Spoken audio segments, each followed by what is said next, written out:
Hello everyone, আসসালামু আলাইকুম। সবাই কেমন আছেন? আপনাদের দোয়ায় আমরা আলহামদুলিল্লাহ ভালো আছি। কিন্তু আমি মনে হয় আজকে মোটামুটি ভালো বলবো, কারণ আজকে আমি সকালবেলা 5:30টায় ঘুম থেকে উঠি নাই, ঘুমাতে গিয়েছিলাম। যাই হোক, কারণ আবিশা হচ্ছে গতকালকে রাতে এত লেট করে ঘুমিয়েছে। ও আসলে হসপিটাল থেকে এসে সারাদিন ও ঘুমিয়েছিল, যার কারণে ওর রাতে ঘুমাতে ঘুমাতে অনেক লেট হয়ে যায়। আর আমারও দেখা যায় যে ভিডিওটা এডিট করে তারপরে আপলোড করতে করতে সকাল হয়ে যায়, তারপরে গিয়ে আমি ঘুমাতে পারি। এই হলো আমার সিচুয়েশন চলতেছে।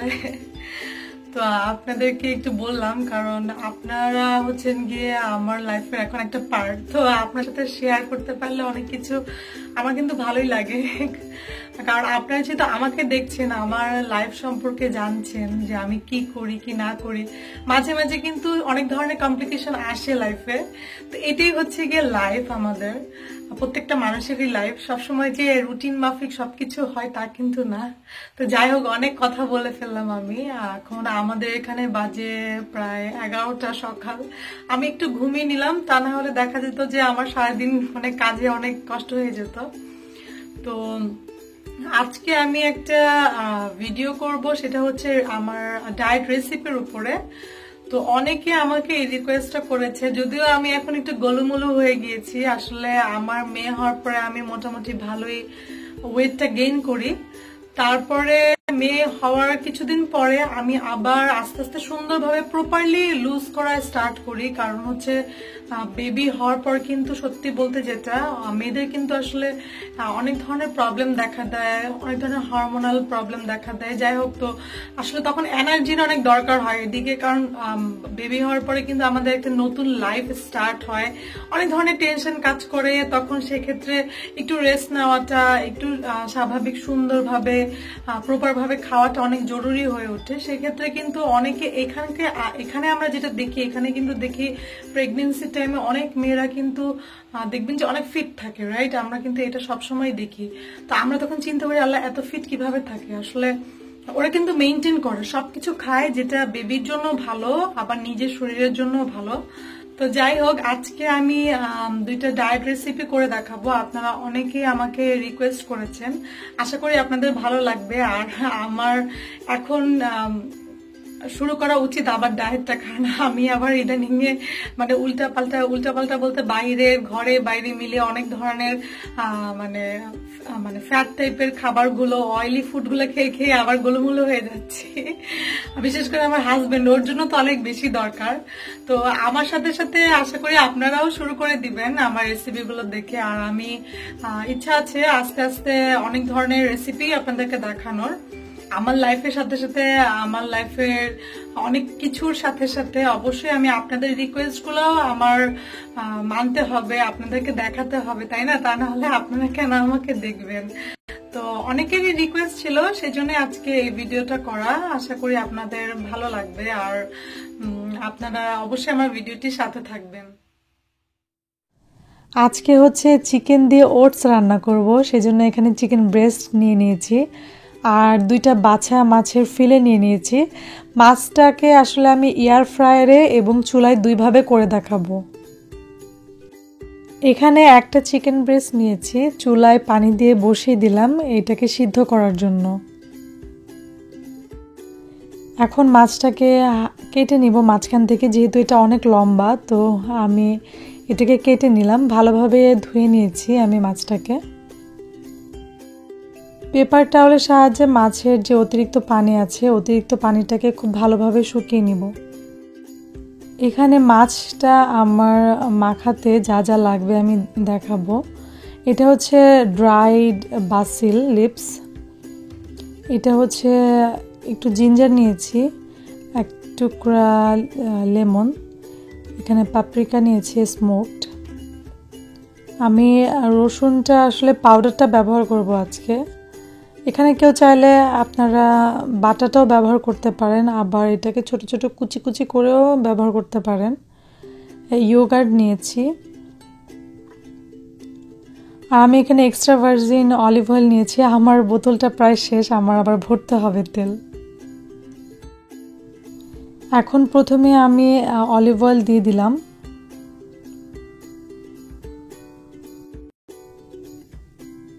এক টেবিল চামচ ইয়োগার্ট নিয়েছি।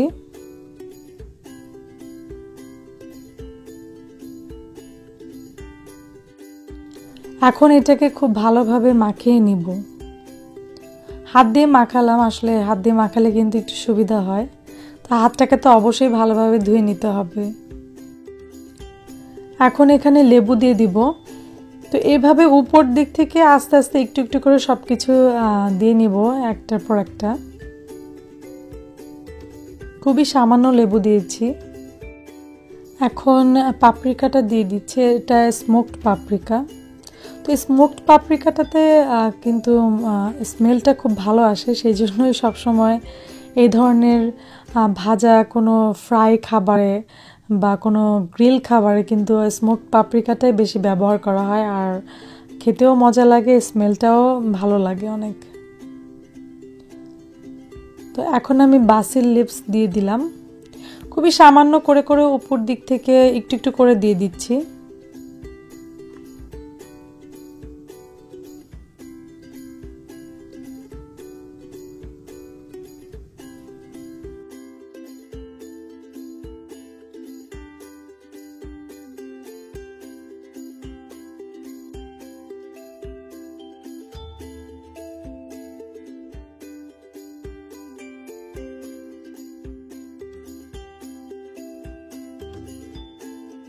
উপর দিক থেকে সামান্য করে একটু একটু করে গার্লিক পাউডার দিয়ে দিব।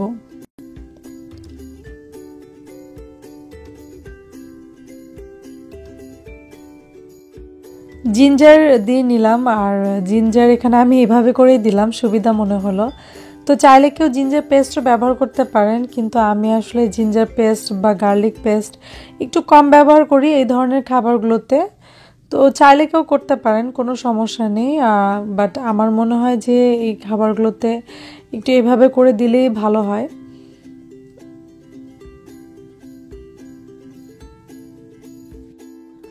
এখন লেবুর নিচে যে অংশটা আছে আমি ওই অংশটাকে এভাবে করে দিয়ে দিচ্ছি।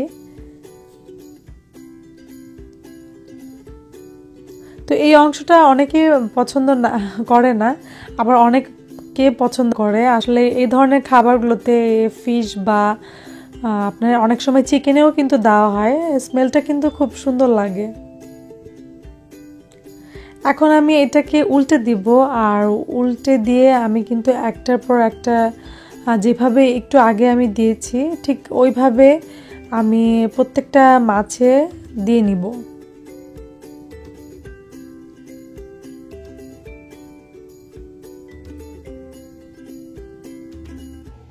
তো এখন প্যানে খুবই সামান্য অয়েল নিয়ে নিয়েছি, আর মাছটাও আমি ফ্রাই করতে দিয়ে দিলাম। তো একটা মাছ নিয়েছি আমি এখানে, আর অন্যটা আমি এয়ার ফ্রায়ারে করব। এটা হচ্ছে আমার এয়ার ফ্রায়ার। তো অনেকে এটার আমি কিভাবে ব্যবহার করি বা ইউজ করি সেটা দেখতে চেয়েছেন, আর অনেকে রেসিপিও দেখতে চেয়েছেন। আজকে কিন্তু একটা রেসিপি আপনাদেরকে দেখিয়ে দিলাম। তো এই পাশে এটা হচ্ছে টেম্পারেচার, আর উপরে আসলে ভালোভাবে বোঝা যাচ্ছে না কারণ এটা ছোট ছোট। তো কোনটা কত ডিগ্রিতে করা যাবে আর কত মিনিটে এখানে ডিটেলসে সব দেওয়া আছে। চিকেন, ফিশ, চিংড়ি সবই করতে পারবেন। এখন এয়ার ফ্রায়ারে বাকি যে ফিশটা ছিল ওইটাও দিয়ে দিলাম। এখানে টেম্পারেচার সেট করে দিলাম, আর টাইমটাও সেট করে দিলাম যে আমি কতক্ষণ এটাকে ফ্রাই করব। তো এখানে কিন্তু সাইডে দেওয়া আছে যে ফিশ কতক্ষণ দিতে হয়, মানে কতটুকু সময় রাখতে হয়। তো চিকেন আর ফিশ হতে হতে চিন্তা করলাম যে এদিকে অ্যাসপারাগাস কেটে ফেলি। তো অ্যাসপারাগাসের নিচের অংশটা আমার কাছে একটু বেশি মোটা মনে হয়েছে, সেই জন্য আমি একটু বাড়তি করে কাটলাম। আর এদিকে যে হালকা একটু মশলা ছিল, মানে মাছের মশলাটা ছিল, ওইটার মধ্যে আমি অ্যাসপারাগাসটাকে ভালোভাবে মিশিয়ে নিলাম। এদিকে ফিশের একটা পাশ হয়ে গিয়েছে, আমি উল্টে দিলাম। একদম সুন্দরভাবে ফ্রাই হয়ে গেল। এদিকে চুলায় তৈরি ফিশ ফ্রাই বানানো শেষ, আর এটা কিন্তু খেতে অনেক মজার আর অনেক হেলদি। সেম প্যানে অ্যাসপারাগাস দিয়ে দিলাম, এখানে আগের তেল ছিল ওইটাই ব্যবহার করব। খুবই সামান্য সল্ট দিয়ে দিলাম, আর সেই সাথে ব্ল্যাক পেপার না হলে তো হয় না, তো সামান্য ব্ল্যাক পেপারও দিয়ে দিলাম। এটাকে খুব সামান্য একটু নাড়াচাড়া করে দেব। আর আজকে যে রেসিপি দুইটা আমি দেখাবো, রেসিপি দুইটা কিন্তু খুবই হেলদি, আর সুস্থ থাকতে হলে কিন্তু হেলদি খাবার আমাদের খেতেই হবে। এমন না যে ডায়েট বা ওয়েট লুজ করার জন্য আমরা শুধু হেলদি খাবার খাবো। খুবই সামান্য পানি দিয়ে দিব যাতে এটা হালকা একটু সিদ্ধ হয়ে যায়। তো হয়ে গেল অ্যাসপারাগাস। আজকে অ্যাসপারাগাস করলাম, শুধু ব্রকলি আর করলাম না। এদিকে মাছটাও হয়ে গেছে, আর আমি একবার এসে এটাকে উল্টে দিয়ে গিয়েছি, তো একটু চেক করতে হবে মাঝখানে এসে যে উপরে পাশটা হয়ে গেছে কিনা। এখন ওটির রেসিপিটা করব। এখানে ওট নিয়ে নিলাম, আর আমি কিন্তু আস্ত ওট নিইনি। আর এটা হচ্ছে বাটি, বাটির সমান 1.5 বাটি ওট নিয়েছি। এখানে পেঁয়াজ, গাজর, স্পিনাচ বা পালং শাক, টমেটো, পেঁয়াজ কলি, আর এটা হচ্ছে মাশরুম ছোট। এখানে মটরশুঁটি নিলাম। এই রান্নাটাতেও আমি এক্সট্রা ভার্জিন অলিভ অয়েল ব্যবহার করব, খুবই সামান্য নিলাম।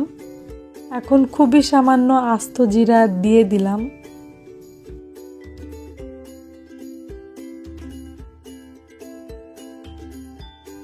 জিরাটা সামান্যভাবে নাড়াচাড়া করে এখানে হলুদের গুঁড়া, মরিচের গুঁড়া, ধনিয়া গুঁড়া দিলাম, আর 1 চা চামচ করে দিয়েছি সব। এখানে আদা বাটা আছে 1 চা চামচ, রসুন বাটা 1 চা চামচ। এখন পেঁয়াজটা দিলাম। তো অনেকে তো আমরা সবসময় আগে পেঁয়াজটা দেই তারপরে দিই, এভাবেও করতে পারেন, কোনো ব্যাপার না। একটু হালকা নাড়াচাড়া করে নিব। এখন এখানে খুবই সামান্য টমেটো দিব, আর হালকা একটু নাড়াচাড়াও করে দিব। পানি দিয়ে এটাকে ঢেকে খুব ভালোভাবে কষিয়ে নিব। তো মশলাটা হতে হতে চিন্তা করলাম যে চিকেনটা কেটে ফেলি। তো চিকেনটাকে আলাদা করে ফেলেছি পানি থেকে, আর এভাবে করে কেটে নিলাম। মশলাটা খুব ভালোভাবে কষানো হয়ে গেছে, তো এখন চিকেনগুলোকে দিয়ে দিলাম।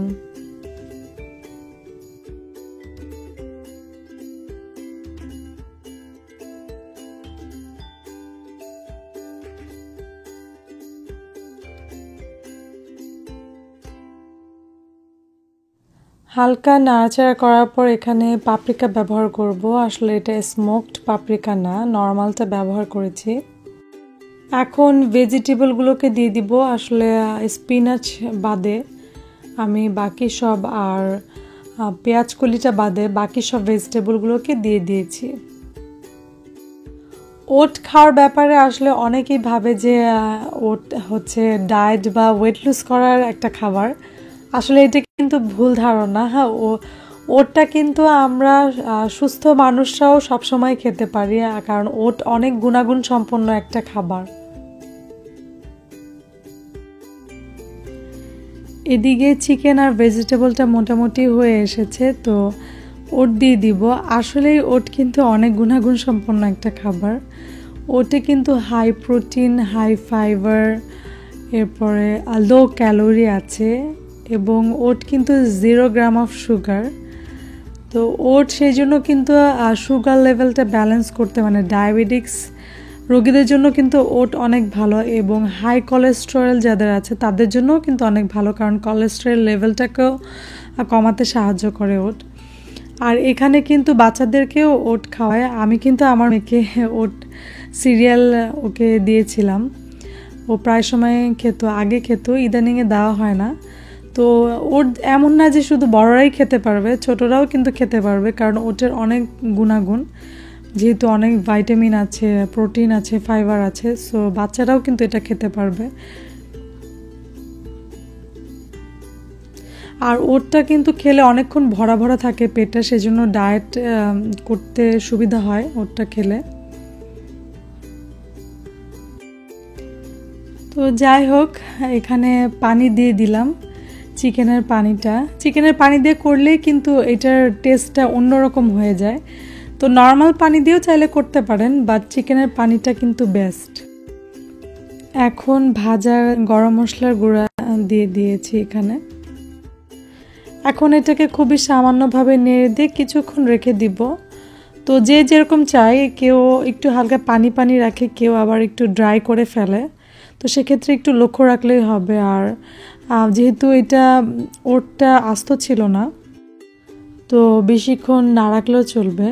তো এদিকে স্পিনাচ আর একটু পেঁয়াজ কলিও দিয়ে দিয়েছি, হালকা একটু মরিচ দিয়ে দিব। মরিচটা আস্ত রাখলাম, কাটলাম না। অনেকেই ভাবে যে ওটের রেসিপি, এটা কি আর মজা হবে? আসলে এই রেসিপিটা যদি কেউ করে খান তাহলে দেখবেন যে কত মজার একটা রেসিপি। যাই হোক, হয়ে গেল আজকের ওট রেসিপি। এটা সামান্য 1-1.5 মিনিট রেখে দিয়েছিলাম ঢেকে। এটা হচ্ছে আজকের মজাদার সুস্বাদু ডায়েট রেসিপি। আর এটা হচ্ছে আমার হাজবেন্ডের, মানে রাইস দেখে অনেকেই ভাবতে পারেন এত রাইস তাহলে লাভ কি হলো। আসলে রাইসটা কিন্তু ফ্রিজের ছিল, ফ্রিজে রেখে যদি আপনি রাইস খান বা ভাত খান তাহলে কিন্তু ওইটার কার্বোহাইড্রেটটা অনেকটা কমে যায়।